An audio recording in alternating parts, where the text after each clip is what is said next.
Incest. or incest. You have to think about Don't birth even want to control go there. theories. There's a lot of Yeah, ways you birth can. control, whatever method of birth control does not work, pill, condom, whatever. I mean, what would happen to them? Like, how would they pay for it?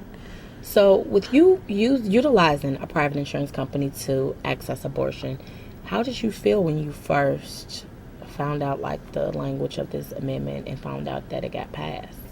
I was shocked and very disturbed, because I was like, oh my gosh, it was only a couple of years ago.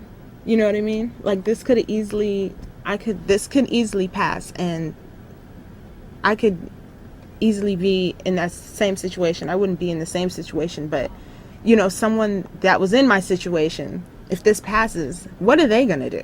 Right. What are they going to do? I was so lucky that, I was able to, access this through private insurance. But man, if you're not able to, and you have private insurance that, you're paying into every month out of your own money, and you can't get health. I'm sorry, we have a caller. Hello, how you doing? Good. How are you? All right, my name is Wow. I'm listening to you speak, and I hear that there's an amendment that is, I think Obama pushed it, this amendment. Am I correct? I'm sorry. I can't you're kind of. I said I believe there's an amendment that Obama is trying to push that you all are talking about, right? No, not Obama. There's been an amendment passed in the United States Congress. Okay, the Congress is pushing an amendment. Right. They created this amendment when they created their version of the healthcare reform bill. And this will put sisters, women in general, in, I guess, in a detriment, right? Because now they're kind of trying to stop you all from being able to get abortions the way you have been getting them, so you will have to resort to doing them on your own, is what you're saying? Basically, I mean, a woman can be put in that situation because if a woman has private insurance and her insurance covers an abortion, this amendment will prevent that from happening.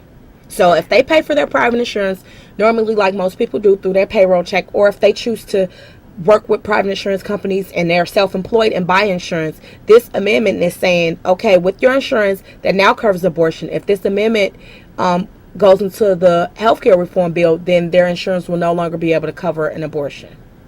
So women could possibly die from doing their own so-called botched-up abortion. Yeah. Exactly. I see. Well, I am sort of sympathetic for the sisters who are raped or who deal with incest, but not sympathetic for the women who freely give themselves to a man, and then they have an issue with the man later or something, and they decide to kill the child.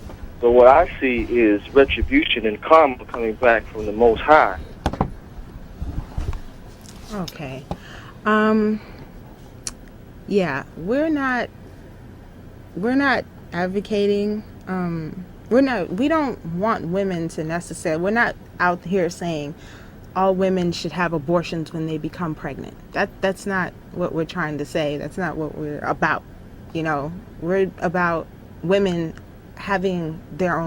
women being able to make their own choices based on with their personal situations. Exactly.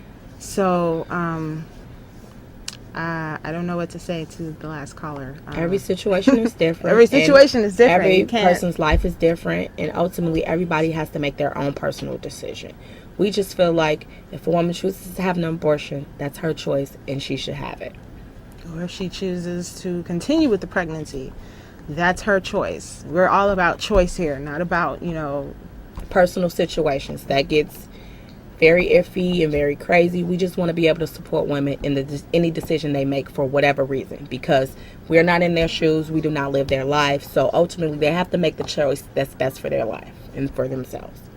One thing I wanted to, just because he brought that up, it's just really funny to me how it's like mostly, I'm not dogging men or anything. I'm not a male basher or anything like that. I love men.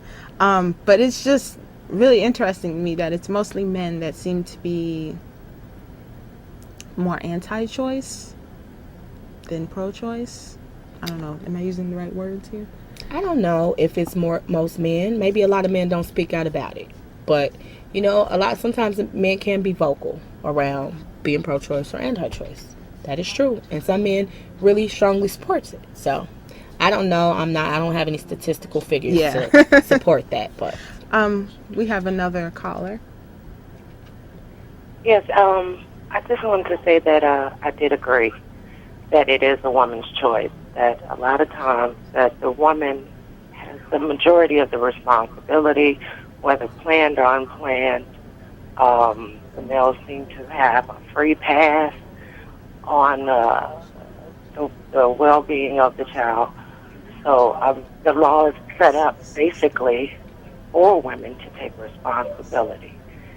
So I kind of commend what you're doing. It is saving women's lives. We don't want to go back to the old days where you had to go in a back alley and women were risking their lives. Thank you. Thank you. We appreciate your support, and you brought up a great point. Women will resort to what they have to resort to. If they feel like they need to have an abortion, they cannot carry a pregnancy to term, they do not want to have another child, they will go back to back alley abortions if they have to. They will go to botched procedures. If they cannot afford it, they will make do with what they have. And we don't want that. That's not fair. That's not protecting women. That's not giving women empowerment. That's not creating a bill that's all inclusive of men and women. So again, we really, really, really encourage you to contact your legislators, mainly your Senate, your federal senators. In Illinois, it's Roland Burris and Dick Durbin. We encourage you to contact them and tell your story. Look, my mother had a botched abortion.